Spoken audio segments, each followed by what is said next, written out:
If you write songs or produce your music, I bet you might have experienced this before. You get a brilliant idea, you defeat your procrastinating self, and you sit down to write the ultimate song that will make you millions. Or will it? At first, everything is going well, you sit down, write the first verse, hook, chorus. This is the one I've been waiting for. You reward yourself with a glass of whiskey and go to bed to have some well-deserved sleep, because guess what? You just written the best song of all times, right? Or did you? Then you wake up in the morning, still feeling good about yourself or warm and fluffy inside. You pull out your phone and listen to the voice memo that you recorded the previous day. You're probably expecting something like this. But instead, it sounds more like this.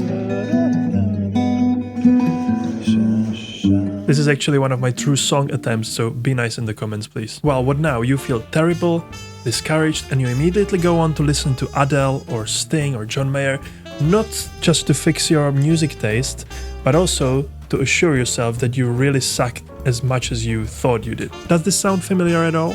Well, I thought it might. And at the end of the day, this is very common thing and natural thing to do for us insecure musician whiny types to feel this way and to judge our art and our songs before we need to. I'm not sure if you realize this, but if you don't, please let me make it very clear. Let me destroy this misconception once and for all. Making music is a very hard work.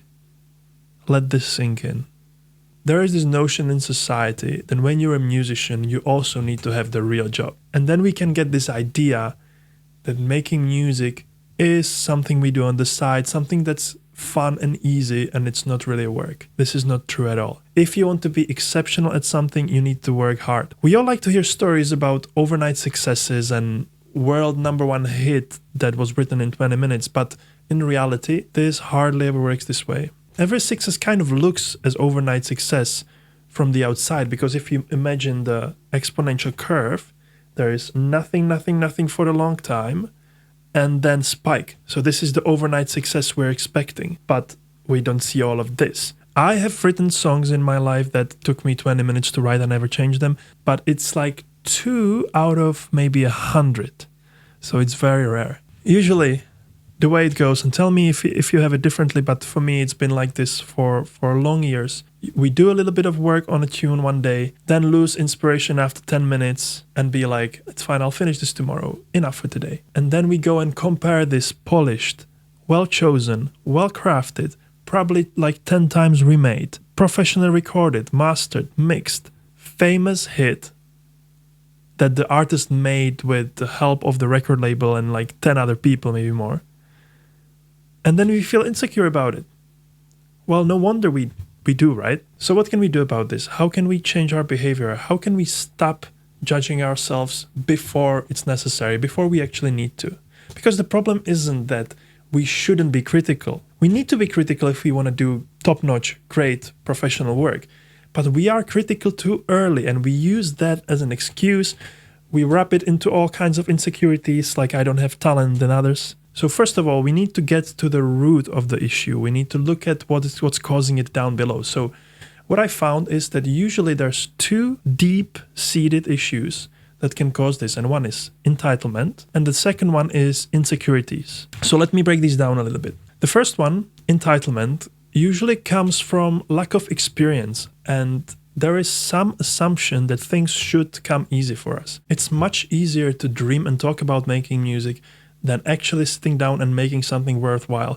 Good music takes time, experience, and repeated failure. And I see way too often that we can have this mindset of, I deserve to be successful. Why? Well, I already wrote 2 songs in my life. I practiced 5 minutes a day for the whole week. So how come there's no one knocking at my door trying to get me sign an amazing contract? Or how come people aren't buying tickets to my concerts? What's happening? But usually the thing we think about as being, oh, I already did this much, it's like just this little. And our notion of what's enough, it's like totally mismatched.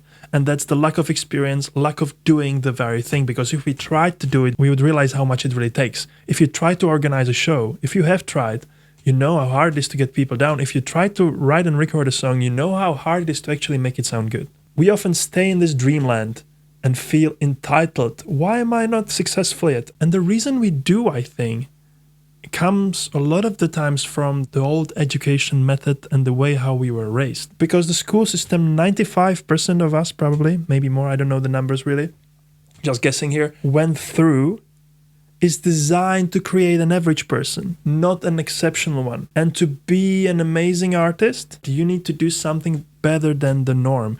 You need to not just do the test well, but you need to be able to write an article about it and write an article about you writing the test and then give it to the teacher. Do more. So we just do the bare minimum and then we expect exceptional results. That's the entitlement bit. The second root cause of judging ourselves, judging our songs or our art is insecurities.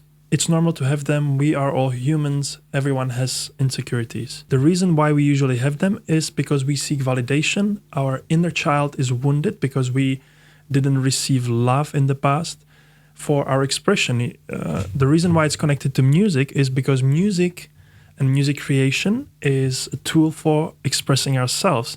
And maybe there was a time in the past when someone made, in their eyes, a harmless remark of like, yeah, you're a musician and what about your real job? Or you were trying to show them something you were working on and they were like, yeah, but do your homework first. This is not important. But for you, it was important. It was something coming from your inside, something trying to express itself. And now years after, the wound is still there, and failing in writing music really deep down means we are not worthy of love or something like that. It feels personal.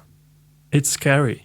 I've been there. I experience this all the time myself. It can feel extremely risky to put something out there, to release a song, because deep down we're trying to survive that identity, that inner image that we hold of ourselves. To help you navigate through this intricate minefield of insecurities and limiting beliefs, I put together a list of the ones that I think are the most common for musicians, and you can download it from the link in the description. It will help you get clarity and insight into the world of insecurities you might be holding. As you're integrating more and more of those, you'll be more capable of pure self-expression and you'll gain more confidence in what you're doing. That's about all I wanted to say in this video, really. I hope you realize now that comparing your unfinished songs with the masterpieces or with the fully finished and polished product isn't really a reasonable thing to do. Creation process has different stages, and in each stage there's different things that belong in there. So when you have the initial idea and creativity, you want to be as open as possible, and then later on, when you don't know what to do with the song anymore,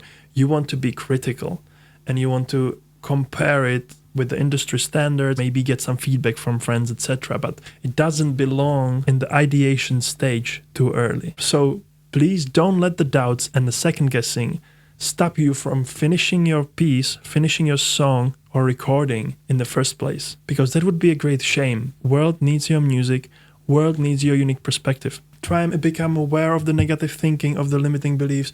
Use the list below. You can do this. I hope this video was helpful for you, and please let me know in the comments, what do you think is the number one thing that's holding you back right now? What's the thing you need to work on? What is one of the limiting beliefs or insecurities you hold on to and can't get rid of? I'm really curious to hear from you in the comments. Thanks for watching.